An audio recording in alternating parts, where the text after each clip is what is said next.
Hey everyone, welcome to Judging for the Win. I'm Dave, and this is my daily ruling. Today's question was suggested by a viewer, thanks to Andrew.exe for this one. Amy plays Merfolk Trickster, and she uses its ability targeting Terravore. What happens?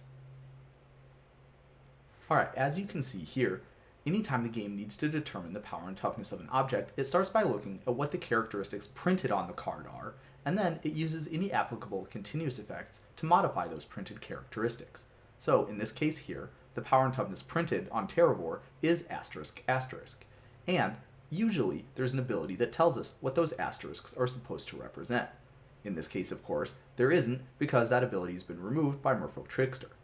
Anytime the game needs to know a number and it can't determine it for any reason, the game uses 0 as the default value for that number. So the game is going to consider those asterisks to be zeros, and the power and toughness of Terravore is considered to be 0, 0. The next time state-based actions are performed, Terravore will be put into its owner's graveyard. Now I'd like to take a look at the exact same situation, except with a slightly different card. We're going to look at Tarmogoyf. So, just like before, we're going to look at what's printed on the Tarmogoyf, and then we're going to modify that as appropriate.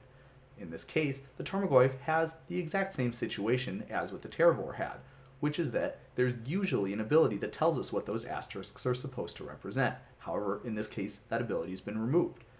Tarmogoyf has a little bit better situation though, because its toughness is written as asterisk plus 1. So the printed characteristics are going to be asterisk plus 1, and when we replace that asterisk, which is undefined, with a 0, then that means that we're going to be looking at a 0-1 Tarmogoyf, which means that its toughness is not 0, and the next time state-based actions are performed, the Tarmogoyf will live. One last card I'd like to take a look at is Ivy Elemental.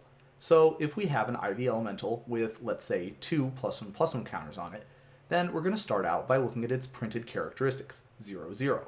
Now, even though Ivy Elemental has lost all of its abilities, that doesn't matter for the next couple steps in the process. Counters do not count as abilities, and therefore it doesn't matter that Ivy Elemental's lost the abilities that it had, including the ability that would have put those +1/+1 counters on it, because of course the counters are already there. So that means that the game doesn't care that it doesn't have the ability anymore. The next step is going to be to modify the power and toughness of Ivy Elemental according to any continuous effects acting on it. The +1/+1 counters it has are going to be applied in this step, and the power and toughness of Ivy Elemental is going to be 2, 2, exactly the same as if Merfolk Trickster hadn't affected it at all. And that's all I have for you today. How did you do? Join me again tomorrow for another daily ruling, but until then, I hope you have a great day.